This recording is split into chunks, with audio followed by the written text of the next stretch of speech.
الحمد لله الذي لم يزل عالما قديرا حيا قيوما سميعا بصيرا ناعما حاكما قائما خبيرا واجدا ماجدا شاهدا نصيرا فأشهد أن لا إله إلا الله وحده لا شريك له وأكبره تكبيرا وأشهد أن محمدا عبد الله ورسوله الذي أرسله إلى الناس كافة بشيرا ونذيرا وداعيا إلى الله بإذنه وسراجا منيرا صلى الله تعالى عليه وعلى آله وأصحابه وأحبابه وأتباعه وأنصاره وأهل بيته أجمعين وسلم تسليما كثيرا أما بعد فقد قال الله تعالى في القرآن المجيد فأعوذ بالله السميع العليم من الشيطان الرجيم بسم الله الرحمن الرحيم أقم الصلاة لدلوك الشمس إلى غسق الليل وقرآن الفجر إن قرآن الفجر كان مشهودا وقال الله تعالى في موضع آخر فخلف من بعدهم خلف أضاعوا الصلاة واتبعوا الشهوات فسوف يلقون غيا وقال النبي الأمين صلى الله عليه وسلم عن جندب بن عبد الله رضي الله عنه قال رسول الله صلى الله عليه وسلم من صلى الصبح فهو في ذمة الله فلا يطلبنكم الله من ذمته بشيء فيدركه فيكبه في نار جهنم رواه مسلم যাবতীয় প্রশংসা মহান রব্বুল আলামিনের জন্য নিবেদিত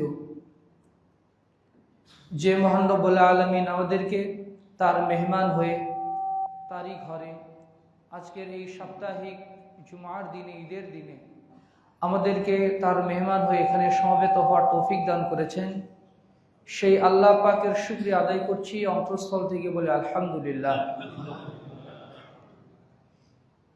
দরুদ ও শান্তির ধারা বর্ষিত হোক সর্বশেষ ও সর্বশ্রেষ্ঠ রাসূলের প্রতি সাল্লাল্লাহু আলাইহি ওয়াসাল্লাম। সম্মানিত মুসল্লিবৃন্দ, সম্মানিতা মা ও ভগ্নীগণ, আজকের জুমাতে আমাদের আলোচনার বিষয় হচ্ছে ফজর সালাতের গুরুত্ব ও তাৎপর্য। ফজর সালাত কেন্দ্রিক আজকের এই জুমার খুতবাতে আমরা পবিত্র কোরআন এবং হাদিস থেকে আপনাদের সামনে কিছু কথা তুলে ধরার চেষ্টা করব। ওয়া তৌফিকি ইল্লা বিল্লাহ আলাইহি তাওয়াক্কালতু ওয়া ইলাইহি উনীব। রব্বি ইশরাহ লি সাদরি ওয়া ইয়াসসির লি আমরি ওয়াহলুল উকদাতাম মিন লিসানি ইয়াফকাহু কওলি। আল্লাহুম্মা লা ইলমা লানা ইল্লা মা 'আল্লামতানা ইন্নাকা আনতাল আলিমুল হাকীম। اللهم انفعنا بما علمتنا وعلمنا ما ينفعنا وزدنا علما والحمد لله على كل حال ونعوذ بالله من حال أهل النار। সম্মানিত মুসলিমবৃন্দ, মহান আল্লাহ তাআলা আমাদের উপরে দৈনিক দিন এবং রাতে 5 ওয়াক্ত সালাত ফরজ করেছেন। ফজর, জোহর, আসর, মাগরিব এবং এশা। এই 5 ওয়াক্ত সালাতে 17 রাকাত সালাত আদায় করা নারী পুরুষ সবার উপরে ফরজে আইন। যার সালাত আছে তার ঈমান আছে, তার দ্বীন আছে। যার সালাত নেই তার ঈমান নেই, তার দ্বীন নেই। একজন মানুষ শুধু মুখে মুখে মুসলিম দাবি করলেই মুসলিম হতে পারেন না, যতক্ষণ না তিনি 5 ওয়াক্ত সালাতের হেফাজত করেন। 5 ওয়াক্ত সালাতের 5 ওয়াক্তই। কেউ যদি, ইমাম উসাইমিন রাহিমাহুল্লাহ বলছেন, কেউ যদি দিনে 3 ওয়াক্ত 4 ওয়াক্ত করেও সালাত আদায় করে তাহলে সেও বেনামাজের অন্তর্ভুক্ত। এই 5 ওয়াক্ত সালাতের মধ্যে সবচেয়ে গুরুত্বপূর্ণ সালাত হচ্ছে ফজরের সালাত। সবচেয়ে গুরুত্বপূর্ণ সালাত হচ্ছে ফজরের সালাত। ফজর এবং তারপর হচ্ছে আসর, এরপর হচ্ছে এশা, এরপর অন্যান্য সালাত। ফজর সালাতের গুরুত্বের ব্যাপারে যত হাদিস এসেছে, এত গুরুত্ব দিয়ে অন্যান্য সালাতের ব্যাপারে, মাগরিবের সালাত, জোহরের সালাত, এইভাবে এত গুরুত্ব দিয়ে বলা হয়নি যতটা না বলা হয়েছে ফজরের সালাতের ব্যাপারে। একজন মুসলিম যদি ফজরের সালাতের ব্যাপারে যত্নশীল থাকেন, যে কোনো মূল্যে তিনি আউয়াল ওয়াক্তে ফজরের সালাত জামাতের সাথে আদায় করেন। 5 ওয়াক্ত সালাতের মধ্যে ফজরের সালাত খুবই গুরুত্বপূর্ণ। কেউ যদি ফজরের সালাত জামাতের সাথে আদায় করার ব্যাপারে পাংচুয়াল হয়, সে যদি যত্নশীল হয়, তাহলে সাধারণত এটাই ধরে নেওয়া যায় যে সে 5 ওয়াক্তই সালাত আদায় করে। কারণ এমন অনেক ব্যক্তিকে দেখবে যারা জোহর পড়ে, মাগরিব পড়ে, এগুলো সালাত তাকে মসজিদে পাওয়া যায়, কিন্তু ফজরে তাকে পাওয়া যায় না, নিয়মিতই তাকে পাওয়া যায় না। এই যে এত মুসল্লি জুমার সালাতে আসে, ফজরে তারা কোথায় যায়? কোথায় যায় তারা ফজর? এই জন্য ফজর সালাতটা একজন মুসলিম মুনাফিক নাকি মুসলিম তার নিরূপণ হয় ফজরের এবং এশা সালাতের মাধ্যমে, হাদিসে রয়েছে। আমরা ফজর সালাতের 10টি গুরুত্ব আলোচনা করব এবং এই সালাতের গাফলাতির কারণে কি সর্বনাশ আমাদের হয় তার 6টি পরিণাম বলবো এবং শেষে আমাদের কিছু করণীয় বলার চেষ্টা করব ইনশাআল্লাহ, খুবই সংক্ষেপে, আল্লাহ যতদূর পর্যন্ত বলার তৌফিক দান করেন। সম্মানিত মুসলিমবৃন্দ, ফজর সালাতের প্রথম গুরুত্ব হচ্ছে, প্রথম ফজিলত হচ্ছে, এই সালাতের মাধ্যমে বান্দার যাবতীয় দায়িত্ব আল্লাহ তাআলা নিয়ে নেন। বান্দার জিম্মাদারি আল্লাহর উপরে চলে যায়। সহিহ মুসলিমের 656 নম্বর হাদিস, 57 নম্বর হাদিস, রাসূলুল্লাহ সাল্লাল্লাহু আলাইহি ওয়াসাল্লাম বলেছেন, জুনদুব ইবনে আব্দুল্লাহ রাদিয়াল্লাহু আনহুর বর্ণনা, আল্লাহ রাসূল সাল্লাল্লাহু আলাইহি ওয়াসাল্লাম বলেছেন, মান সাল্লা সুবহা ফাহুয়া ফি যিম্মাতিল্লাহ। যে ব্যক্তি ফজরের সালাত আদায় করলো, কোন কোন বর্ণায় ব্যাখ্যাতে এসেছে জামাতের সাথে, কোন কোন বর্ণায় রয়েছে ইখলাসের সাথে, ইখলাসের সাথে ফজরের সালাত আদায় করলো, ফাহুয়া ফি যিম্মাতিল্লাহ, তাহলে তার যাবতীয় জিম্মাদারি দায়িত্ব আল্লাহর হাতে। আল্লাহর হাতে। ওই দিন তার পরিবার, তার ব্যবসা বাণিজ্য, তার চাকরি বাকরি, তার স্বাস্থ্য, তার কথাবার্তা, চলাফেরা, সব কিছুর দায়িত্ব আল্লাহর হাতে চলে যায়। সুবহানাল্লাহ ওয়া বিহামদিহি। ফালা ইয়াতলুবান্নাকুমুল্লাহু মিন যিম্মাতি বিশাই ফায়ুদরিকাহু ফায়াকুব্বাহু ফি নারি জাহান্নাম। খবরদার, সাবধান থেকো, আল্লাহ যেন এই জিম্মাদারির ভিত্তিতে তোমাদের কাছে কোনো কিছু চেয়ে না বসেন। যদি তিনি তোমাদের কাছে কোনো কিছু দাবি করে বসেন, তাহলে তিনি তোমাদেরকে পাকড়াও করবেন এবং তোমাদেরকে উল্টোমুখী করে জাহান্নামে নিক্ষেপ করবেন। উল্টোমুখী এই যে কসাইখানাতে ছাগলকে যেভাবে উল্টোমুখী করে তার চামড়া ছেলা হয়, একে ওই রকম করে টেনে হিঁচড়ে জাহান্নামে নিক্ষেপ করা হবে। আল-ইয়াযু বিল্লাহ। এই যে দেখেন, আল্লাহর জিম্মাদারি, প্রাইম মিনিস্টার যদি এই এলাকার কোনো লোকের দায়িত্ব নিয়ে নেয় যে ভাই, আপনার ব্যবসা বাণিজ্য, আপনার চাকরি বাকরি, সন্তান সন্ততির, সরকারি চাকরি পাওয়ার ক্ষেত্রে কার জায়গার সব দায়িত্ব আমার, যদি সরকার কোনো পরিবারের যাবতীয় দায়িত্ব নিয়ে নেয়, তাহলে ওই পরিবারের অবস্থান কেমন হয়? তার চলাফেরা, তার কথাবার্তা, অন্যান্য লোক তাকে দেখে সমীহ করে, সম্মান করে যে না, ওর উপরে সরকারের হাত আছে, ওর উপরে সরকারের পাওয়ার আছে, ওকে কিছু করা যাবে না, ওকে কিছু করা যাবে না। অথচ এই সরকার আমার কতটুকুই বা দায়িত্ব নিতে পারে? সাময়িক কয়েকটা টাকা দিতে পারে আর পুলিশের কিছু নিরাপত্তা দিতে পারে, কিন্তু যিনি এই বিশ্ব চরাচর অধিপতি, তিনি যদি আমার সন্তান, আমার পরিবার পরিজনের দায়িত্ব যদি নিয়ে নেন, তাহলে এর চেয়ে বড় সৌভাগ্যের ব্যাপার আর কি আছে?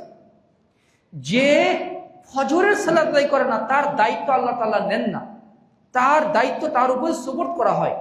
এখানে একটা কথা, সেটা হচ্ছে ইখলাসের সাথে সালাত আদায় করা। এই ফজরের সালাত পুরুষদের ক্ষেত্রে জামাতের সাথে সালাত আদায় করা ওয়াজিব। মহিলারা যদি বাড়িতে সালাত আদায় করেন, আউয়াল ওয়াক্তে আযান দেওয়ার সাথে সাথে বাড়িতে সালাত আদায় করে নিয়েছেন, তাহলে তারা এই ফজিলতের আওতাভুক্ত হয়ে যাবেন। এখন ইখলাসের সাথে সালাত আদায় করা বলতে কি বোঝায়? ধরুন যে একজন চাকরিজীবী মানুষ, তার অফিস টাইম হচ্ছে 6টা থেকে, অফিসের সময় 6টা থেকে, এই জন্য তাকে ভোরবেলাতে উঠতে হয়। ধরুন তার অফিস হচ্ছে গাজীপুর, কাপাসিয়া অথবা নরসিংদী অথবা অন্য কোনো জায়গাতে তাকে যেতে হয়, দূরে যেতে হয়। এখন তাকে কি করতে হয়? ফজরের আগেই উঠতে হয়। ফজরে গোসল টোসল করে যাওয়ার পথে জুমার সালাদটা, ফজরের সালাদ একদম জামাতের সাথে আদায় করে তিনি আল্লাহর নামে নিয়ে অফিসে চলে যান। এখন যেই দিন তার অফিস থাকে, মাশাআল্লাহ, তাকে ফজরের জামাতে পাওয়া যায়, কিন্তু যেই দিন ছুটি থাকে সেই দিন তাকে আর ফজরের জামাতে পাওয়া যায়। যদি অফিস টাইম যদি একটু লেট করে দেওয়া হয়, 10টা থেকে অফিস, তখন আর তাকে আগের মতো করে জামাতে পাওয়া যায় না। তাহলে এটা প্রমাণিত হয় তিনি আগে যে সালাত আদায় করেছেন, এই সময়টা তার চাকরির অফিস টাইমের সাথে সামঞ্জস্য হওয়ার কারণে তিনি যত্নশীল ছিলেন। ছুটির দিন হলে তিনি যত্নশীল ছিলেন না, মানে তিনি ইখলাসের সাথে সালাত আদায় করেন। আবার ধরুন কোনো ইমাম সাহেব অথবা মসজিদের কোনো দায়িত্বশীল, যখন চাকরি আছে মাশাআল্লাহ 5 ওয়াক্ত সালাত একদম জামাতের সাথে, যখন চাকরি নাই অথবা যখন তিনি বাসায় যান, তখন আর ওইভাবে সালাত হয় না, তাহলে বোঝা যাবে এটা ইখলাসের ঘাটতি থাকার কারণে এটা হচ্ছে। অথবা মসজিদের কোনো দায়িত্বশীল, কোনো কমিটির দায়িত্বশীল, এই যে কোনো ক্ষেত্রে আপনি আমি ইখলাসের সাথে একমাত্র লিওয়াজিল্লাহ, দুনিয়ার কোনো কাজ আমার সহযোগী হয়েছে এই জন্য আমি জামাতের সাথে এসেছি, এটা না। হ্যাঁ, এটা যদি হয় তাহলে এটা উপকারী আমার জন্য, যে অফিস টাইম যদি সকাল থেকে শুরু হয় তাহলে ফজরের জামাতটা আমার জন্য সুবিধা হয়, হ্যাঁ এটা উপকারী, এটা উচিত। কিন্তু যদি একটু ছুটির দিন হয়, তখনই যদি আমাকে খুঁজে না পাওয়া যায়, তাহলে বোঝা যাবে যে আমার অফিস টাইমের চেয়ে ফজরের সালাতের চেয়ে অফিস টাইমটা বেশি গুরুত্বপূর্ণ। আল্লাহ ইয়াজুবিল্লাহ, যে ব্যক্তি ফজরের সালাত জামাতের সাথে আদায় করে, তার সার্বিক দায়িত্ব আল্লাহ তাআলা নিয়ে নেন, আর যে আদায় করে না, তার কোনো দায়িত্ব আল্লাহর ওই দিন তার নেই। 2 নম্বর হচ্ছে, যে ব্যক্তি ফজরের সালাত জামাতের সাথে আদায় করে, কিয়ামতের দিন তাকে পূর্ণ নূর প্রদান করা হয় জান্নাত লাভের জন্য, পুলসিরাত পার হওয়ার জন্য তার নূরের কোনো ঘাটতি থাকবে না। সুবহানাল্লাহ বিহামদি। কিয়ামতের ময়দান হচ্ছে অন্ধকার, ঘুটঘুটে অন্ধকারাচ্ছন্ন ময়দান। নূর ছাড়া, আলো ছাড়া কেউ এক পা সামনে পা বাড়াতে পারবে না। ওই সময় যারা ফজরের সালাতের মুসল্লি, আল্লাহ তাআলা তাদেরকে পূর্ণ নূর প্রদান করবেন। সহিহ সুনানে তিরমিজির 223 নম্বর হাদিস, রাসূলুল্লাহ সাল্লাল্লাহু আলাইহি ওয়াসাল্লাম বলেছেন, বাশশিরিল মাশাঈন ফি যুলামিল মাসাজিদ বিন নূরিত তাম ইয়াউমাল কিয়ামা। যারা অন্ধকার রাতে যারা মসজিদে হেঁটে হেঁটে সালাত আদায় করতে যায়, হে রাসূল, হে মানব জাতি, তোমরা তাদেরকে কিয়ামতের দিন পূর্ণ নূরের সুসংবাদ দান করো। সুবহানাল্লাহ বিহামদিহি। আপনি আমি যখন ফজরের সালাতে বাসা থেকে বের হয়ে মসজিদের দিকে পা বাড়াই, তখন এক পা করে ফেলি আর এক ফালি করে নূর আখিরাতের ব্যাংকে সঞ্চয় হতে থাকে। সুবহানাল্লাহ বিহামদিহি। এই অনুভূতিটা যদি ফজরের জামাতে আসার সময় আপনি যদি হৃদয়ে নিয়ে আসতে পারেন, দেখবেন যে এই হাঁটার মধ্যে একটা প্রশান্তি অনুভব করবেন আপনি। সুবহানাল্লাহ বিহামদিহি। সাহাবায়ে কেরাম ফজরের সালাতের উপরে এত যত্নশীল ছিলেন। হাসান ইবনে হাসান রাহিমাহুল্লাহ রাদিয়াল্লাহু আনহু, তিনি বিয়ে করলেন তো বিয়ে করার পরে যেই দিন তার বাসর, সেই দিন একদম ফজরের প্রথম কাতারে। তখন তাকে বলা হলো, কি ব্যাপার, আপনার আজকে একটা মানে আনন্দময় দিন, এত আগে ভাগে ফজরে চলে এসেছেন। তখন তিনি বললেন, ওয়াল্লাহি ইন্না ইমরাতান তামনাউনি আন সালাতিল গাদাতি ফি জামাআতিন লা ইমরাতু সুইন, আল্লাহর কসম, যে স্ত্রী আমাকে ফজরের জামাতে আসতে নিষেধ করে, ভালোবাসার টানে আগলে রাখে, ও অবশ্যই মন্দ স্ত্রী, আর আমি মন্দ স্ত্রী পাই। সুবহানাল্লাহ বিহামদি, সুবহানাল্লাহিল আযীম। আর আমাদের বিয়ের অনুষ্ঠান কি 1টা 2টা পর্যন্ত মানে বিয়ের অনুষ্ঠান চলে। ফজরের সময় সবাই একদম ঘুমিয়ে বিভোর, আল আয়াযু বিল্লাহ, এটা অভিশপ্ত জীবন শুরু হয়ে যায় বিয়ের দিন থেকে। 3 নাম্বার হচ্ছে, যারা ফজরের সালাত আদায় করে, এর মাধ্যমে ফজরের সালাত, রাতের সালাতের নেকি লাভ করার একটা উপলক্ষ হয়ে যায়। অর্থাৎ যারা ফজরের সালাত আদায় করে, এরা রাত ভোর তাহাজ্জুদ সালাতের নেকি পেয়ে যায়। সহিহ মুসলিমের 656 নম্বর হাদিস, রাসূলুল্লাহ সাল্লাল্লাহু আলাইহি ওয়াসাল্লাম বলেছেন, ওসমান গনি রাদিয়াল্লাহু আনহুর বর্ণনা, মান সাল্লাল ইশা ফি জামাআতিন ফাকান্নামা কামান সাল্লাইল, যে ব্যক্তি ইশার সালাত জামাতের সাথে আদায় করলো, ওই ব্যক্তি যেন অর্ধেক রাত ধরে তাহাজ্জুদ সালাত আদায় করলো। ওমান সাল্লাল ইশা ওয়াল ফজর ফি জামাআতিন ফাকান্নামা কামাল লাইলা কুল্লাহু, যে ব্যক্তি ইশা এবং ফজরের সালাত জামাতের সাথে আদায় করলো, সে যেন সারা রাত ধরে তাহাজ্জুদ সালাত আদায় করলো। সুবহানাল্লাহ বিহামদিহি, সুবহানাল্লাহিল আযীম। আপনি কি এমন কোন চাকরি দেখেছেন শুধু এন্ট্রি এবং পাস, এই দুটা দিলেই তার ডিউটি মাফ, তার ডিউটি হয়ে যায়? অথচ আল্লাহ তাআলা জানেন যে আমরা শারীরিকভাবে দুর্বল, সারাদিন অফিসের কাজ কাম করে, বাইরে ঘোরাফেরা করে শরীরটা যখন বিছানায় এলিয়ে দেই, একদম ইস্পাত কঠিন ইমানদার ছাড়া খুব কম সংখ্যক মানুষের তাহাজ্জুদ আবার দাঁড়াতে পারে। কিন্তু আল্লাহ তাআলা তো আমাদের এই দুর্বলতার কথা জানেন। তিনি বান্দাকে অশেষ নিয়ামত নেকি দিতে পছন্দ করেন। এই জন্য তিনি এমন একটা ব্যবস্থা করে দিয়েছেন, বান্দা যদি কষ্ট করে এশা এবং ফজরের জামাতে যদি হাজিরা দেয়, তার সারা রাত তাহাজ্জুদের নেকি তার আমলনামাতে দেওয়া হবে। সুবহানাল্লাহি বিহামদিহি, সুবহানাল্লাহিল আযীম। এই জন্য মানে এই সালাতের ব্যাপারে অনেক গুরুত্ব রয়েছে। 4 নম্বর হচ্ছে, যারা ফজরের সালাতে অংশগ্রহণ করে, সম্মানিত ফেরেশতারা তার ইবাদতের সাক্ষী হয়ে যায়। সহিহুল বুখারীর 555 নম্বর হাদিস, রাসূলুল্লাহ সাল্লাল্লাহু আলাইহি ওয়াসাল্লাম বলেছেন, ইয়াতাআকাবুনা ফীকুম মালায়েকাতুন বিল-লাইলি ওয়া মালায়েকাতুন বিন-নাহার ইজতামিউনা ফী সালাতিল ফজর ওয়া সালাতিল আসর। দিনে রাতে 2 দল ফেরেশতা জমিনে অবতরণ করে, এক দল আসে রাতে, আরেক দল আসে দিনে, আর তারা উভয়েই একত্রিত হয় ফজরের সালাতে এবং মাগরিবের সালাতে। সুম্মা ইয়ারফাউল লাযীনা বাতু ফীকুম, অতঃপর ফজরের সালাতে যারা তোমাদের সাথে রাতে ছিল, তারা ফজরের সালাতে তোমাদেরকে দেখে, কে সালাতে মসজিদে আসলো, তারা সবই দেখে। দেখার পরে এরা উদাহরণে আল্লাহর কাছে চলে যায়। ফায়াসআলুহুম, রব রহমানুর রহিম তাকে জিজ্ঞাসা করেন, ওহু আ'লামু বিহিম, যদিও তিনি এদের চেয়ে ভালো জানেন, ফেরেশতাদের চেয়ে বান্দাদের ভালো জানেন, তবুও তিনি ফেরেশতাদেরকে প্রশ্ন করেন, ডিউটিরত যারা ডিউটি দিয়ে আসলো, আকাশে চলে গেছে, আল্লাহকে রিপোর্ট প্রদান করবে, বলে, কাইফা তারাকতুম ইবাদি, আমার বান্দাদেরকে তোমরা কিভাবে রেখে আসলে? তখন ফেরেশতারা বলে, হে আমাদের রব, তারাকনাহুম ওয়া হুম ইউসাল্লুন ওয়া আতাইনাহুম ওয়া হুম ইউসাল্লুন, হে আল্লাহ, আমরা যখন তার কাছে গিয়েছিলাম তখন তারা সালাত আদায় করছিল, অর্থাৎ আসরের সালাত, আর যখন তাদেরকে রেখে আসলাম ওই সময়ও তারা সালাত আদায় করছিল। সুবহানাল্লাহ বিহামদিহি, আল্লাহ তাআলা তখন তাদেরকে সাক্ষী রেখে বলে যে যাও, আমি তাদেরকে ক্ষমা করে দিলাম। এটা একটা স্বাভাবিক ব্যাপার না। ধরুন যে প্রধানমন্ত্রীর কোনো পিএস আপনার পার্সোনালগত ব্যাপারে যদি প্রাইম মিনিস্টারের সাথে কথা বলে, আর কথা বলার পরে আপনাকে ফোন দিয়ে বলো, ভাই তারেক রহমানের সাথে আপনার ব্যাপারে কথা হয়েছে, আপনার ব্যবসা, আপনার পরিবার পরিজনগুলো নিয়ে কথা হয়েছে, উনি আপনার কথা শুনে খুবই খুশি, আপনাকে খুব ভালো করে চেনে, আপনার বাবাকেও চেনে, আপনার সন্তান সন্ততিকে চেনে, খুবই আপনার বারে প্রশংসা করলো, তখন আপনার কেমন মনে হবে? আপনি তো মনে করবেন প্রাইম মিনিস্টার আমাকে চেনে। সুবহানাল্লাহ, নাউযুবিল্লাহ মিন যালিক। সুবহানাল্লাহ এখানে না।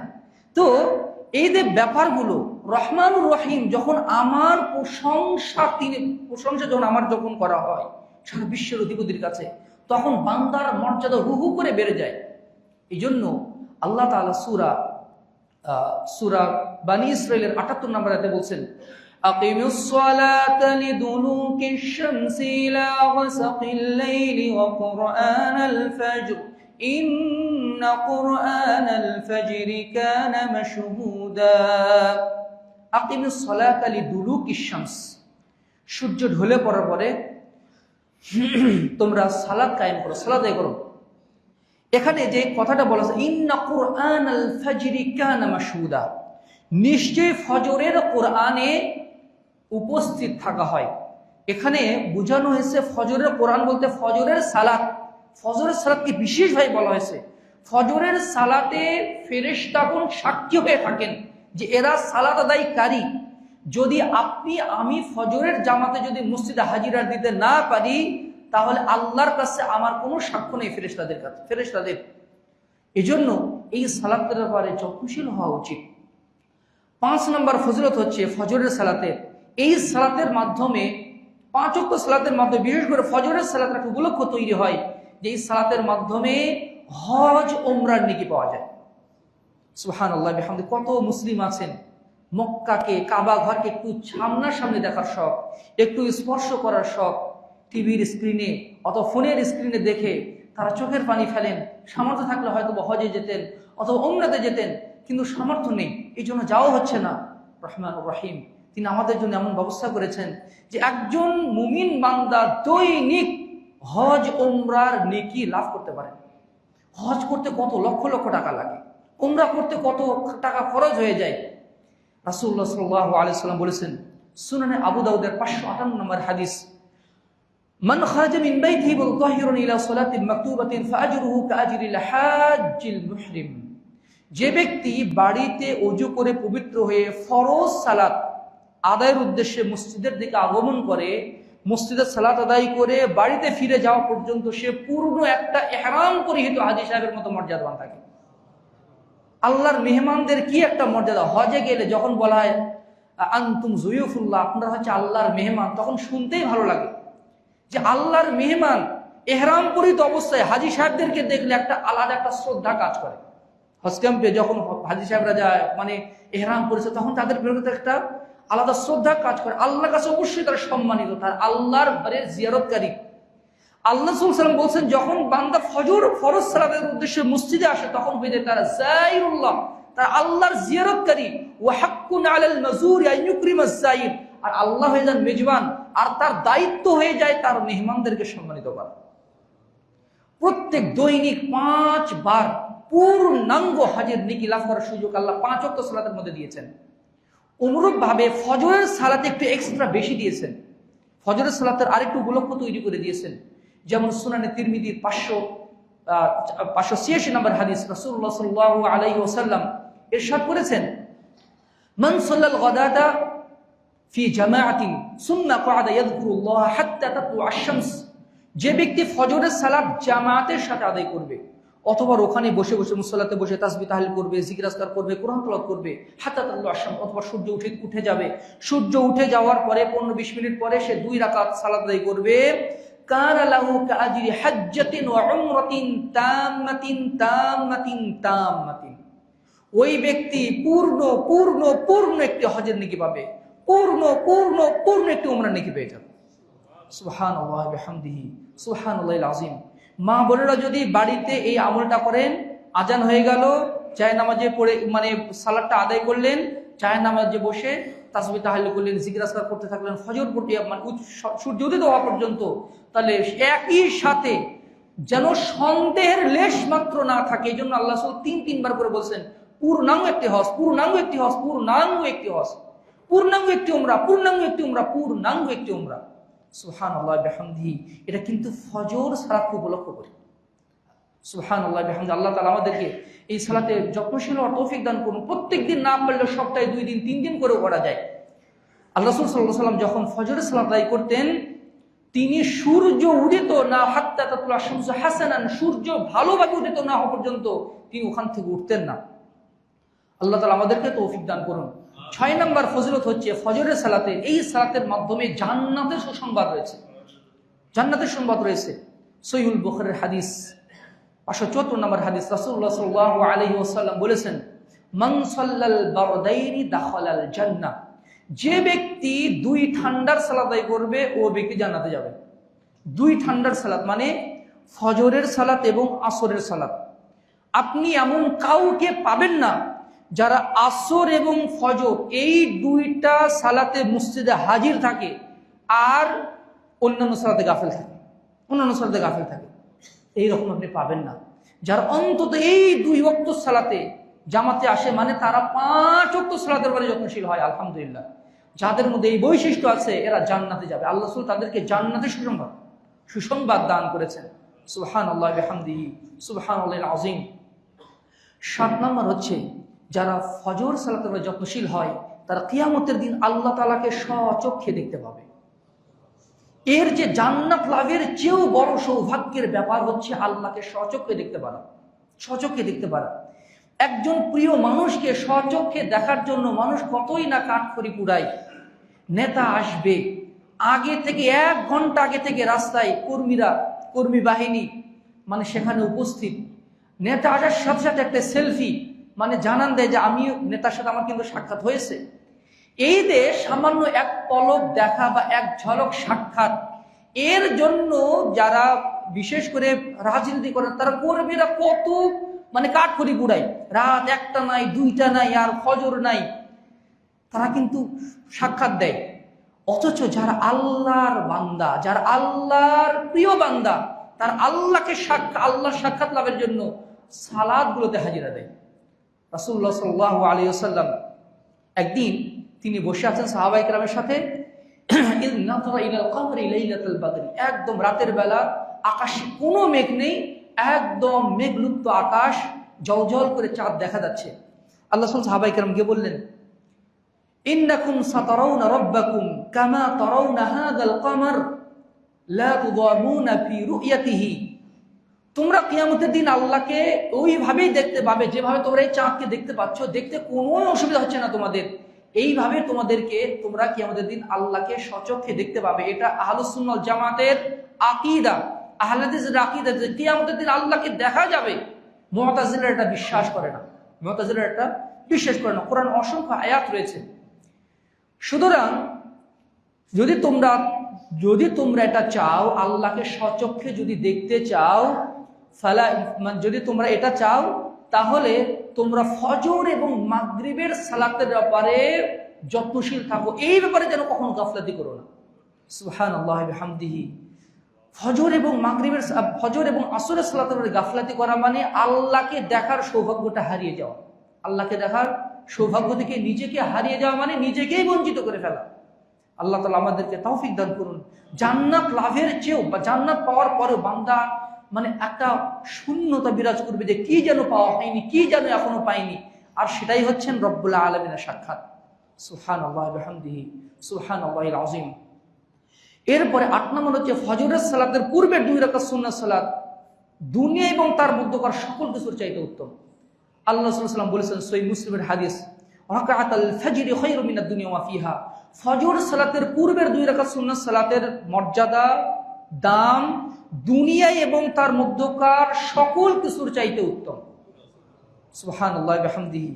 মা আয়েশা সিদ্দিকা রাদিয়াল্লাহু আনহা বলেন, লাম ইয়াকুনিন নবী সাল্লাল্লাহু আলাইহি ওয়াসাল্লাম বিশাইইন মিনান নওয়াফিলি আশাদ্দু মিনহু তাআহুদান আলা রাকাতাইল ফজর। আল্লাহ রাসূল নফল সালাতের মধ্যে থেকে ফজরের পূর্বের 2 রাকাত সালাতের উপরে এত যত্নশীল থাকতেন, অন্য কোনো নফল সালাতের উপরে এত যত্নশীল ছিলেন না। কারণ এটার অনেক দাম। আল্লাহ সাল্লাল্লাহু আলাইহি ওয়াসাল্লাম বলতেন এই 2 রাকাত সালাতের মূল্য দুনিয়া এবং তার মধ্যকার সকল কিছুর চাইতে উত্তম। অন্যান্য হাদিস দ্বারাও এটা প্রমাণিত রয়েছে। এই 2 রাকাত সুন্নাত মানে ফজরের পূর্বের 2 রাকাত সুন্নাত সালাতের যদি এত মর্যাদা হয়, ফজরের সালাতের মর্যাদা তাহলে কত বেশি। দেখেন বর্তমান বিশ্বের মানে সবচেয়ে শ্রেষ্ঠ ধনী ইলন মাস্ক বলেন, তারপরে বিল গেটস বলেন, অথবা প্রশান্ত মহাসাগরের গর্ভে যত মানে খনিজ পদার্থ আছে, আটলান্টিক মহাসাগরের ভিতরে যত সম্পদ আছে এবং পৃথিবীর মানে ভূপৃষ্ঠে যত সম্পদ আছে, সকল সম্পদ যদি এক পাল্লায় রাখা হয় আর যদি ফজরের পূর্বের 2 রাকাত সুন্নাত সালাত যদি আরেক পাল্লায় রাখা হয়, তাহলে আল্লাহর কাছে এই 2 রাকাত সালাতের মর্যাদা অনেক অনেক অনেক গুণ বেশি।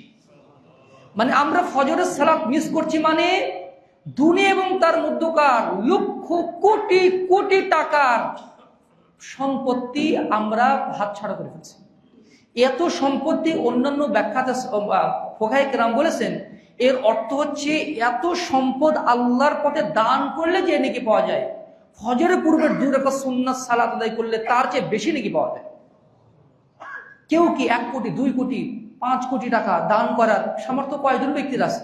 কোটি টাকার দান করার সামর্থ্য কয়জন ব্যক্তির আছে? আর গোটা বিশ্বের মালিক যদি কেউ হয়ে যায়, আর এই গোটা বিশ্ব যদি আল্লাহর পথে দান করে, এটার চেয়েও বেশি ফজিলতপূর্ণ হচ্ছে ফজর পূর্বের 2 রাকাত সুন্নাত সালাত। সুবহানাল্লাহ বিহামদিহি। মানে ফজরের সুন্নাত কাজা করছি, ফজর সুন্নাত কাজা করছি, মানে কত বড় বড় অফার থেকে আমরা নিজেদেরকে বঞ্চিত করছি। আল্লাহ ইয়াজুবিল্লাহ, আল্লাহ আমাদেরকে সংশোধন করুন। 9 নম্বর হচ্ছে ফজরের সালাতের মাধ্যমে জাহান্নাম থেকে মুক্তির সনদ দেওয়া হয়। রাসূলুল্লাহ সাল্লাল্লাহু আলাইহি ওয়াসাল্লাম বলেছেন, লা ইয়ালিজান নার আহাদুন সাল্লা ক্বাবলা তুলুইশ শামস ওয়া ক্বাবলা গুরুবিশ শামস। যে ব্যক্তি ফজরের সালাত এবং মাগরিবের সালাত বা আসরের সালাত জামাতের সাথে আদায় করবে, যত্নশীল হবে, ওই ব্যক্তিকে জাহান্নামের আগুন স্পর্শ করবে না। সুবহানাল্লাহি ওয়া বিহামদিহি, সুবহানাল্লাহিল আযীম। এইজন্য সাহাবায়ে কেরাম এই সালাতগুলোর ব্যাপারে খুবই যত্নশীল থাকতেন। একদিন ওমর ইবনে খাত্তাব রাদিয়াল্লাহু আনহু খেলাফতকালে তিনি মসজিদে খেয়াল করতেন, এই আজকে মসজিদে কে কে আসেনি।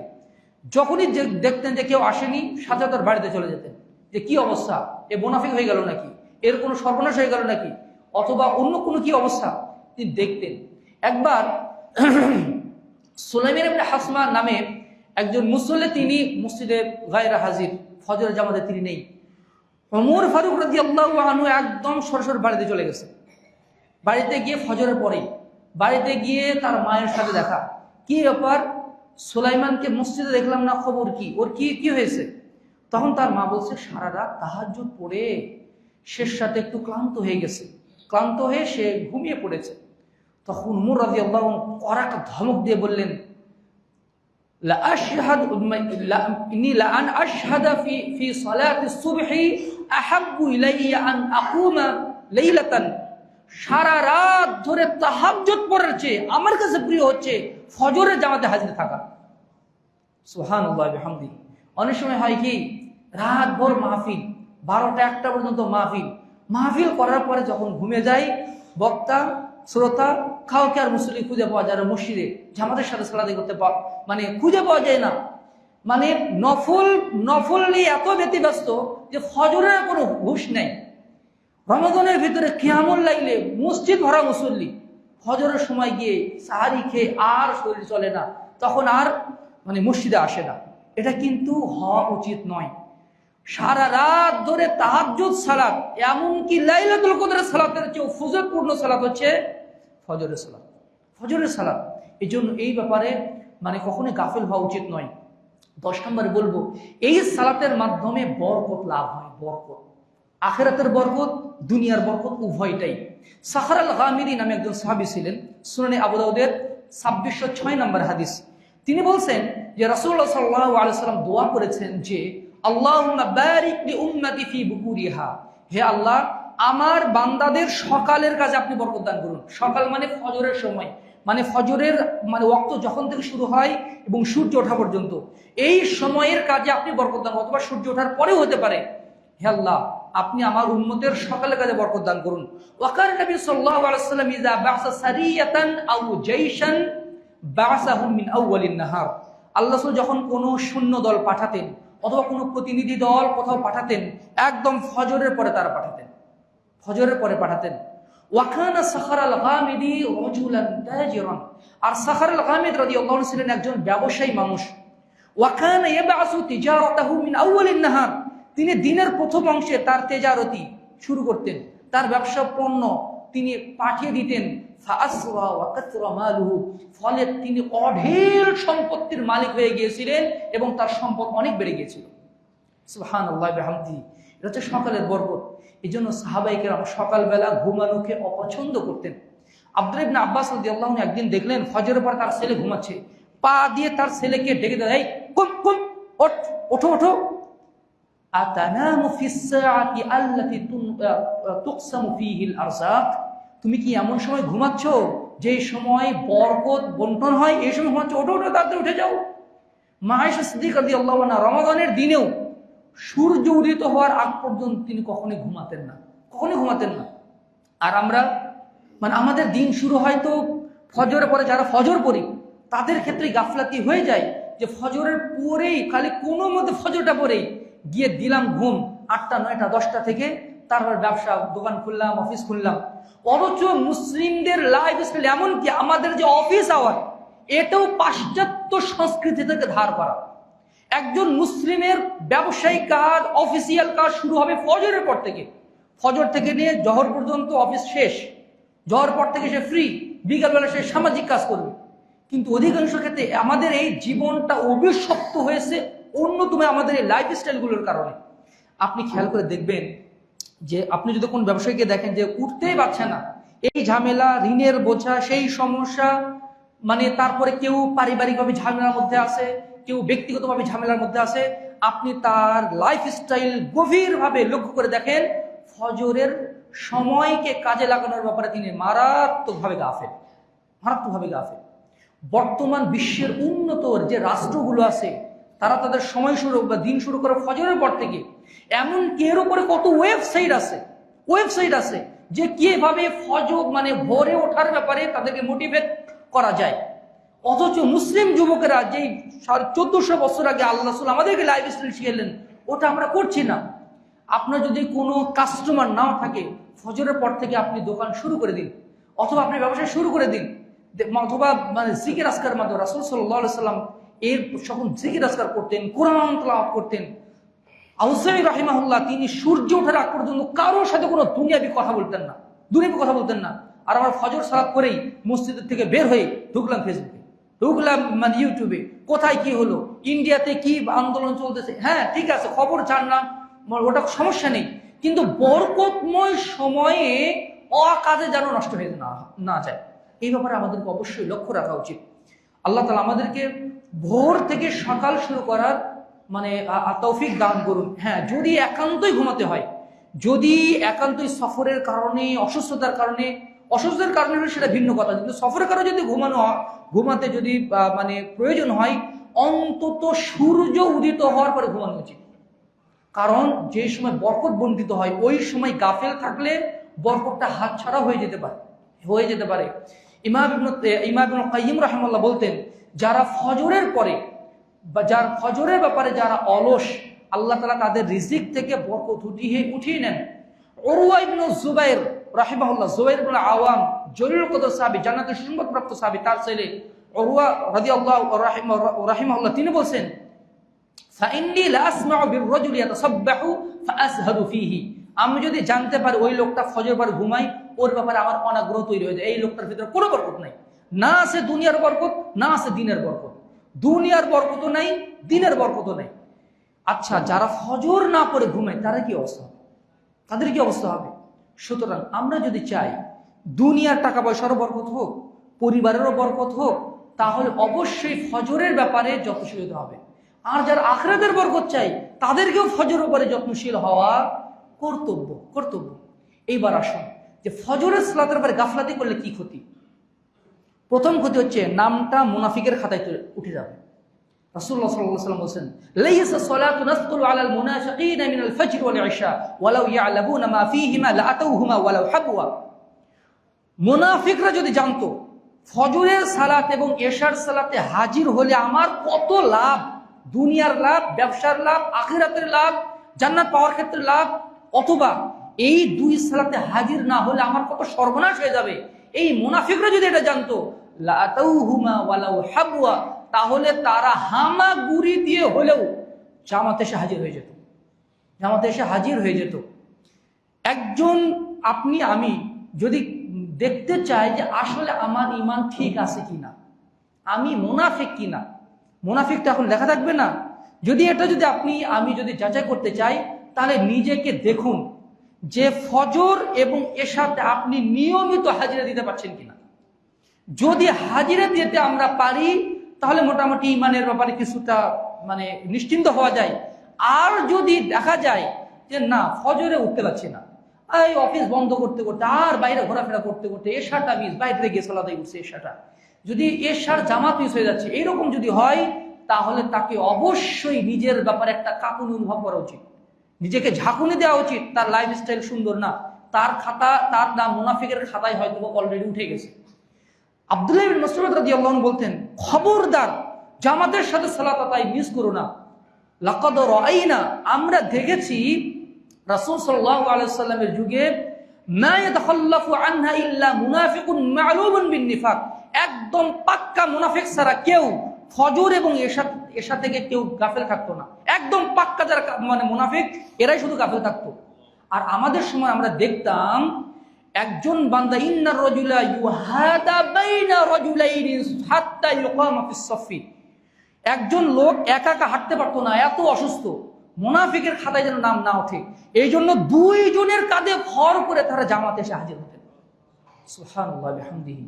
আব্দুল্লাহ ইবনে মাসউদ রাদিয়াল্লাহু আনহু বলছেন, সুনানে আবু দাউদে এসেছে, আব্দুল্লাহ ইবনে উমর রাদিয়াল্লাহু আনহু বলছেন, কুন্না ইযা ফাকাদনাল ইনসানা ফি সালাতিস সুবহি ওয়া সালাতিল ইশাই ফাআসানা বিহি আযন্না, আমরা যখন কোন বান্দাকে এশা এবং ফজরে পেতাম না তার উপরে মন্দ ধারণা করতাম, মানে লোকটা হয়তোবা শেষ, ঈমান গেছে, ওর সর্বনাশ হয়ে গেছে, আমরা এটা মনে করতাম। কাউকে যদি ফজর এবং এশাতে যদি মসজিদে হাজির না দেখতাম, আমি কোনো শেষ, ওর ওর আর মানে ওর শেষ, মানে ওর সর্বনাশ হয়ে গেছে, আমরা এটাই মনে করতাম, মন্দ ধারণা করতাম। সুতরাং আমি আপনি মুনাফিকের মধ্যে, আমি যদি কেউ যদি আমাকে মনে হয় এই মুনাফিক আপনি, তখন এটা গায়ে লাগবে, এই আমাকে মুনাফিক বললো, কিন্তু মুনাফিকের অনেক স্বভাব আমি নিজের ভিতরে বয়ে নিয়ে বেড়াচ্ছি। এই জন্য যারা ফজর এবং মাগরিবের সালাতে এশার সালাতের উপরে গাফেল থাকে, আলটিমেটলি তাদের নাম মুনাফিকের খাতায় চলে যায়। দুই নম্বর পরিণতি হচ্ছে ওই দিনের সার্বিক তার জীবনের নিয়ন্ত্রণ শয়তানের হাতে চলে যায়, তার দৃষ্টিশক্তির নিয়ন্ত্রণ তার উপরে থাকে না, তার কি শুনবে ওই নিয়ন্ত্রণ তার উপরে নেই, কি বলবে এই নিয়ন্ত্রণও তার উপরে নেই।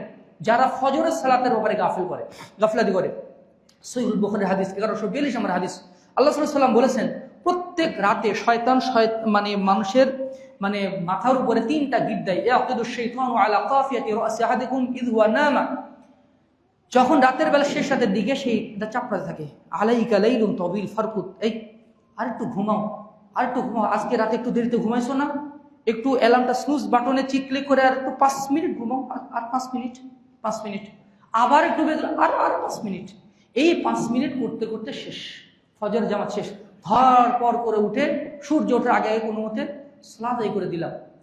আবার কেউ তো পড়তেছেই না, কেউ আল্লাহ সাল্লাল্লাহু আলাইহি ওয়াসাল্লাম বলছেন যখন সে ওঠার পর দোয়া করে আলহামদুলিল্লাহিল্লাযী আহইয়ানা বা'দা মা মাতানা ওয়া ইলাইহি নুশুর, ইনহাল্লাতু, একটা গিট খুলে যায়। আবার যখন সে ওযু করে সালাতের জন্য, ইনহাল্লাতু, আরেকটা গিট খুলে যায়। আবার যখন সে ফজরের সালাতটা আদায় করে, ইনহাল্লাতু, আরেকটা গিট খুলে যায়। ফাআসবাহা নাশীতান তাইয়িবান নফস, একদম প্রশান্ত চিত্তে বরকত নিয়ে সকাল শুরু করে। ওয়া ইল্লা আসবাহ খাবিসা নাফসি কাসলান, আর যদি সে ওটা খুলতে না পারে, খুবই অন্তর নিয়ে সে সকাল শুরু করে, যার ওই দিনের ভিতরে তার কোনোই বরকত নাই। হ্যাঁ, ওই দিন তার পকেটে 5 লাখ টাকা ঢুকতে পারে, এই 5 লাখ টাকার ভিতরে কোনো বরকত থাকবে না, শয়তান ওখান থেকে বরকত উঠে নিবে। আল্লাহ মানে জিজ্ঞাসা করতে, ও কি ফজর আসছে, ও কি আসছে? একদিন বলা হলো, আল্লাহ রাসূল না, ও তো নাই। আল্লাহ সাল্লাল্লাহু আলাইহি ওয়াসাল্লাম বললেন, যাকা রাজুলুন বালা শাইতানু ফি উযুনিহি, ও তো ওর কানে তো শয়তান পেশাব করে দিয়েছে, ওই জন্য ফজরে আসতে পারে না। নাউযুবিল্লাহ মিন যালিক। আচ্ছা, মনে করেন আপনি হেঁটে যাচ্ছেন, কয়েকজন বন্ধু নিয়ে বসে আছেন, একটা কুকুর এসে আপনার গায়ে পেশাব করে দিল, কেমন লাগবে? অপমান বোধ করবেন। এই যেই শয়তান আদম আলাইহিস সালামকে সিজদা করেনি, যেই শয়তান আমাদের চিরশত্রু, আর ওই শয়তানকে আমি এক্সেস দিয়ে রাখছি, আমার দেহটাকে শৌচাগারে পরিণত করেছে। সে একজন ব্যক্তিত্ববান মুসলিম এটা মানে মেনে নিতে পারে না, আমার দেহকে, আমার কান, আমার মুখ, আমার নাক, এগুলোকে শয়তান শৌচাগারে পরিণত করবে, যা ইচ্ছা তাই করবে আমার দেহের সাথে। আল্লাহ সাল্লাল্লাহু আলাইহি ওয়াসাল্লাম বলছেন, ওর কানে শয়তান পেশাব করে দিয়েছে। সুতরাং যারা ফজর দিয়ে ঘুমায়, শয়তান ওকে শৌচাগারে পরিণত করে, ওর দেহটাকে, ফলে ওর দেহের ভিতরে কোনো বরকত থাকে না, ওর সময় কোনো বরকত থাকে না। নাউযুবিল্লাহ মিন যালিক। ওই দিনটা শয়তান প্রভাব মানে শয়তানের প্রভাব মানে মানে প্রভাবযুক্ত হয়ে যায়, সে একটা কিছু দেখছে, সে চায় না, না না এটা আমার দেখা উচিত না, দেখছে নিয়ন্ত্রণ নাই, এটা আমার বলা উচিত না, এটা আমার টানাটানি করা উচিত না, স্মোকিং করা এটা উচিত না, এটা আমার দেহের ক্ষতি, আমার নফসের ক্ষতি, আমার মানে ফুসফুসের ক্ষতি, কিন্তু করতেছে, কারণ ওর নিজের উপরে নিজের নিয়ন্ত্রণ নাই। শয়তান তার মনের আসনে বসে তাকে ইচ্ছা মতো ফুটবলের মতো যেই দিকে সটাচ্ছে সেই দিকে সে মানে চলতেছে। যারা ফজরের সালাত আদায় করে না তাদের উন্নত একটা পরিণতি। 3 নম্বর পরিণতি হচ্ছে ফজরের সালাত থেকে গাফেল থাকলে নেকি বরবাদ হয়ে যাওয়ার সম্ভাবনা থাকে। আল্লাহ রাসূল সাল্লাল্লাহু আলাইহি ওয়াসাল্লাম বলেছেন, মান তারাকা সালাতাল আসর ফাকাদ হাবিতা আমালু, যে ব্যক্তি আসরের সালাত পরিত্যাগ করে ওই ব্যক্তির সর্বনাশ হয়ে যায়, ওই ব্যক্তির আমল ধ্বংস হয়ে যায়। আর আসরের সালাতের ব্যাপারে সালাত পরিত্যাগ করলে যদি নেকি ধ্বংস হয়ে যায়, এর চেয়েও তো গুরুত্বপূর্ণ সালাত ফজরের সালাত। এই হাদিসের ব্যাখ্যাতে ইমাম উসাইমিন রাহমাতুল্লাহর একটা কিতাব আছে, তার ফতোয়া মানে তার খুতবা সংকলন, আমি সেখানে পড়েছিলাম।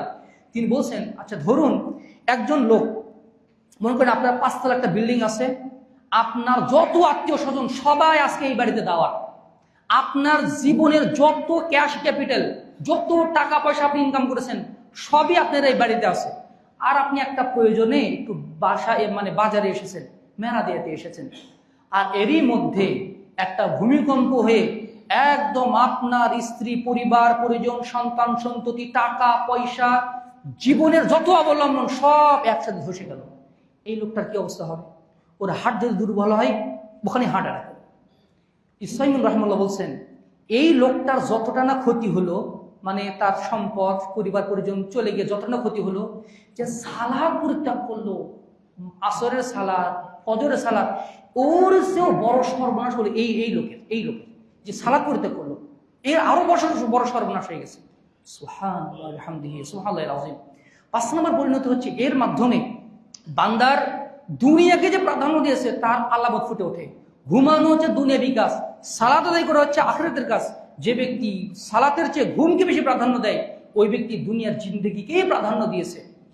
সংক্ষেপে বলছি, এরপরে 5 নম্বর পরিণতি হচ্ছে কবরের আযাব। কবরের আযাব একটা ভয়ঙ্কর হাদিস, সহিহুল বুখারীর হাদিস। আল্লাহ রাসূল সাল্লাল্লাহু আলাইহি ওয়াসাল্লাম প্রত্যেকদিন ফজরের পরে জিজ্ঞাসা করতেন, এই তুমি কি কোনো স্বপ্ন দেখছো? তোমরা কি কোনো স্বপ্ন দেখেছো? সেই দিন আল্লাহ রাসূল বললেন, আমি আজকে একটা স্বপ্ন দেখেছি। 2 জন ফেরেশতা আমার কাছে আসলো, এসে বলছে, ইনতালাক, চলেন আমার সাথে চলেন। ফানতালাকতু মাআহুমা, তার সাথে চলা শুরু করলাম।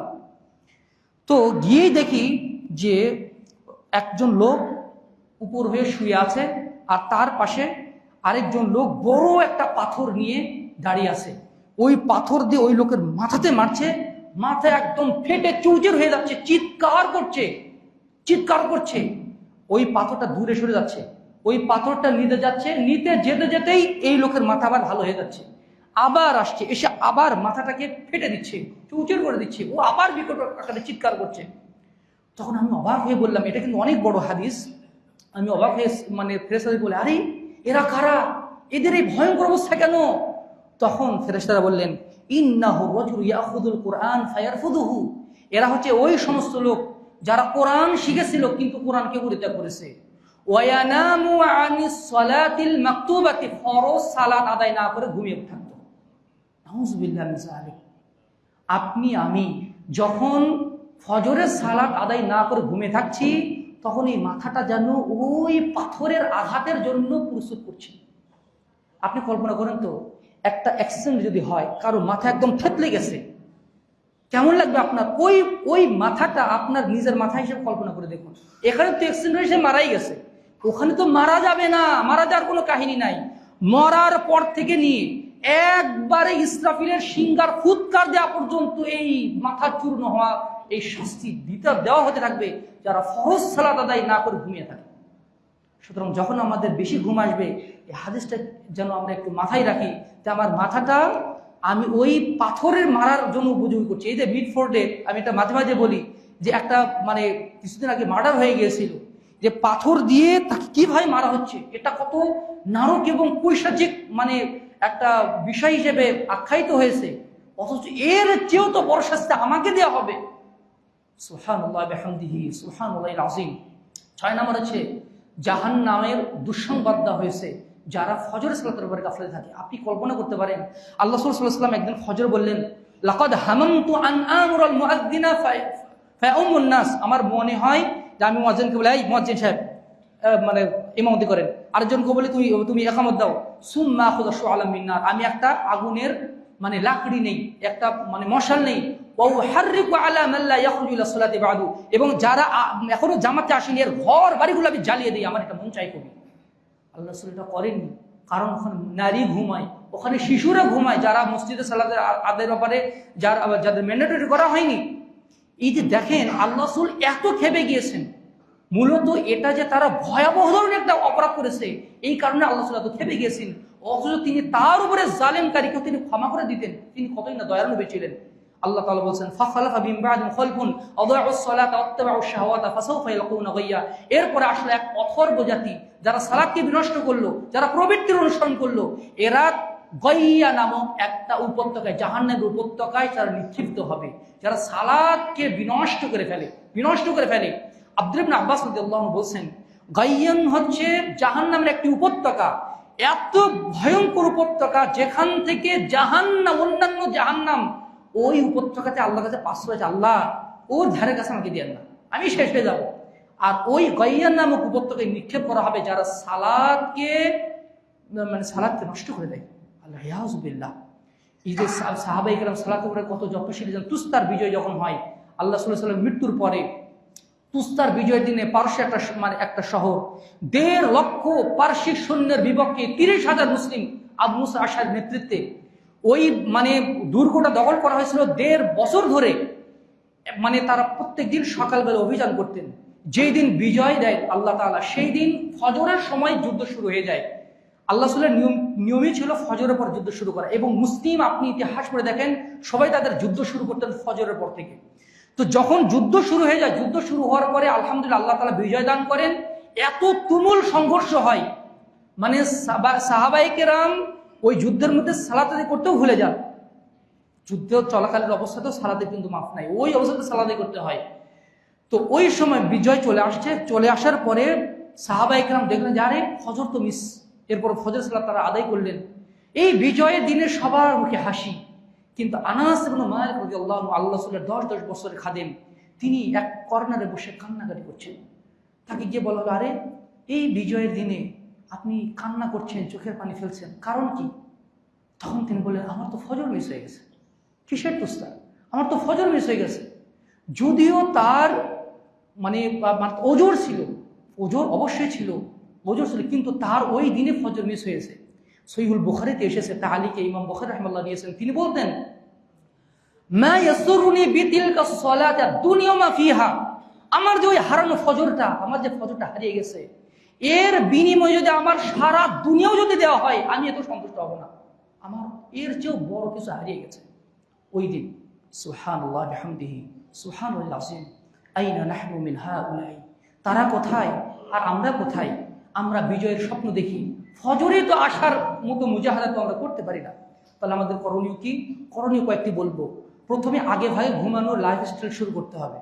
এই যুগে খুবই কঠিন হলেও এটা চেষ্টা করতে হবে, কারণ ফজর যদি মিস হয়ে যায় সবই মিস হয়ে যাবে। 2, রাতের বেলার যে আদবগুলো আছে, উজু করে ঘুমানো, তারপরে জিকির আজকার করে আয়াতুল কুরসি পাঠ করা, অনেক সময় ফোন দেখতে দেখতে ঘুমিয়ে গেলাম, এটা অভিশপ্ত ঘুম। ফেসবুক দেখতে দেখতে এরকম করে ঘুমিয়ে পড়লাম, এটা অভিশপ্ত ঘুম। এটা যেন আমরা না করি, একদম দোয়া দরুদ পাঠ করে ঘুমাতে হবে। 3, রাতের বেলা হালকা খাবার। অনেক সময় দেখা যাচ্ছে একদম বুফে গিয়ে রাত 11টা 12টা 1টার দিকে এত হুরিবোজ করে খাওয়া হয়, এ তো ফজর উঠবে কিভাবে? সুরে তো সায় দিবে না। রাতে যত হালকা খাবার খাওয়া যাবে ফজর তত সহজ হয়ে যাবে। 4 নাম্বার হচ্ছে পাপের রাস্তা বন্ধ করতে হবে। দিনের বেলা যদি কেউ বেশি পাপ করে ফেলে, রাতের বেলা ঘুমানোর আগে যদি কেউ পাপ করে ফেলে, ওই ব্যক্তি ফজর পড়তে পারবে না। এটা একটা স্বতঃসিদ্ধ কথা, এর জন্য ঘুমানোর আগে পাপ করা যাবে না। 5 নম্বর হচ্ছে ইলেকট্রনিক ডিভাইস, এগুলো ঘুমের জায়গা থেকে সরিয়ে ফেলতে হবে, কারণ এটার অনেক প্রভাব আছে, এমনকি নেটওয়ার্কিং এর মাধ্যমে মানুষের মস্তিষ্কেও প্রভাব রাখে, এই জন্য এটাকে সরিয়ে ফেলতে হবে। এরপরে বলবো অ্যালার্ম দিতে হবে। 2টা 3টা 4টা, আপনার যদি ভোর 4টায় ফ্লাইট থাকে, আপনি কি করবেন? 1টা 2টা 3টা স্ত্রী বলে, এই জাগিয়ে দিও, সন্তান এই আমাকে জাগিয়ে দিও, যে কোনো মূল্যে আমাকে ফ্লাইট ধরতে হবে। এই ফ্লাইটের চেয়েও বড় ফ্লাইট হচ্ছে ফজরের সালাত, ওর চেয়েও গুরুত্বপূর্ণ হচ্ছে ফজরের সালাত। আর আমরা যখন ঘুমোতে যাচ্ছি তখন নিয়তি নেই যে ফজরের সালাত পড়বো, এই জন্য অ্যালার্ম দিতে হবে। পরিবারে একে অপরকে সহযোগিতা করতে হবে। স্ত্রী স্বামীকে ডাকিয়ে দেবে, স্বামী স্ত্রীকে ডাকিয়ে দেবে, সন্তানরা বাবাকে ডাকিয়ে দেবে, বাবা সন্তানকে ডাকিয়ে দেবে। বয়স হয়েছে, সন্তান ফরজ সালাত ফরজ, বাবা বলছে না আমার বাবুটা রাতে পড়াশোনা করছে, একটু ঘুমে থাক, মানে একটু পরে সালাদাই করে। এটা মিথ্যা দয়া, এটা মিথ্যা ভালোবাসা। এটা ভালোবাসার নামে সন্তানকে জাহান্নামের খড়িকুটাই আমরা মানে তৈরি করছি। সর্বশেষে কঠিন সংকল্প থাকতে হবে। যখন আপনি ডিটারমাইন্ড হবেন যে আমি অবশ্যই ইনশাআল্লাহ ফজর সালাত করবো, দেখবেন যে আপনার এই দৃঢ় সংকল্পে আপনাকে এগিয়ে দেবে ইনশাআল্লাহ। যে দৃঢ় সংকল্পবদ্ধ না, যদি ট্রেন থাকে, যদি ফ্লাইট থাকে, তখন যেমন আমরা ডিটারমাইন্ড থাকি যে আমাকে উঠতেই হবে, ওই রকম ডিটারমিনেশন নিয়ে যদি আমরা মানে ঘুমোতে যাই রাতের বেলা, ইনশাআল্লাহ আমরা ফজর পড়তে পারবো। ফজর ইমান মুনাফিকের মধ্যে একটা মানদণ্ড। ফজর আছে তো অনেক কিছুই আছে, ফজর নাই তো অনেক কিছুই জীবন থেকে হারিয়ে যাবে। সম্মানিত সুধীমণ্ডলী, আমরা আরেকবার সামারাইজ করি। ফজর সালাতের আমরা 10টি ফজিলত বললাম। 1, এই সালাতের মাধ্যমে বান্দার যাবতীয় নিরাপত্তা আল্লাহ তাআলার হাতে চলে যায়, আল্লাহ তাআলা তার জিম্মাদারি হয়ে যান। 2, কিয়ামতের দিন পূর্ণ নূর প্রাপ্ত হয়ে যান যারা ফজর সালাতের মুসল্লি। 3, এই সালাতের মাধ্যমে সারা রাত তাহাজ্জুদ সালাতের নেকি পাওয়া যায়। 4, ফেরেশতারা আমাদের ইবাদতের সাক্ষী হয়ে যান এবং আল্লাহর কাছে আমাদের ভূয়সী প্রশংসা করেন। 5, এই সালাতের মাধ্যমে হজ উমরার নেকি পাওয়া যায়। 6, এই সালাতের মাধ্যমে জান্নাতের সুসংবাদ পাওয়া যায়। 7, এই সালাতের মাধ্যমে আল্লাহর দিদার লাভের সৌভাগ্য অর্জন করা যায়। 8, ফজরের পূর্বে 2 রাকাত সুন্নাত সালাত দুনিয়া এবং তার বন্ধুকার সম্পত্তির চেয়েও দামি, তাহলে ফজর সালাত কত দামি। 9, এই সালাতের মাধ্যমে জাহান্নাম থেকে নিষ্কৃতির সনদ পাওয়া যায়। 10, এর মাধ্যমে ফজর সালাতের মাধ্যমে দিন দুনিয়া উভয়ের প্রভূত অফুরন্ত বরকত লাভ করা যায়। ফজর সালাতের পরে গাফলাতি করলে ক্ষতি কি? 1, নিজের নাম মুনাফিকের খাতায় চলে যায়। 2, তার জীবনটা শয়তানের নিয়ন্ত্রণাধীন হয়ে যায়। 3, ওই ব্যক্তির আমল ধ্বংস হয়ে যাওয়ার সম্ভাবনা থাকে, ধ্বংস হয়ে যায়। 4, ওই ব্যক্তি দুনিয়ার জীবনকে প্রাধান্য দেয়, এটা প্রমাণিত হয়ে যায়। 5, কবরের জীবনে সে শাস্তি প্রাপ্ত হয়, তার মাথা চূর্ণ বিচূর্ণ করা হয়। এবং 6 নাম্বার হচ্ছে জাহান্নামে শাস্তি প্রাপ্ত হয়। এর করণীয় 8টি বলেছি। রাতে আগে ভাই ঘুমানো। 2, মানে রাতের আদব, মানে ঘুমানোর আদবগুলো, দোয়ার দুরুদ এগুলো পাঠ করা। 3, রাতে হালকা খাবার খাওয়া। 4 নম্বর হচ্ছে ঘুমানোর আগে পাপের কাজ না করা, মিউজিক শোনা, গান শোনা, তারপর মেয়েদেরকে দেখা, এগুলো কিন্তু পাপের কাজ। এরপরে হচ্ছে অ্যালার্ম দিয়ে রাখা, একে অপরকে সহযোগিতা করা, ইলেকট্রনিক ডিভাইস দূরে রাখা এবং সর্বসাকুল্যে দৃঢ় সংকল্পবদ্ধ হওয়া। আল্লাহ তাআলা আমাদেরকে এই বিষয়গুলোর প্রতি যত্নশীল হওয়ার তৌফিক দান করুন। আল্লাহুম্মা আমিন। আকুলু কওলি হাযা ওয়া আস্তাগফিরুল্লাহ লি ওয়া লাকুম ওয়া লিসাইরিল মুসলিমিন ফাস্তাগফিরুহু ইন্নাহু গফুরুর রহিম।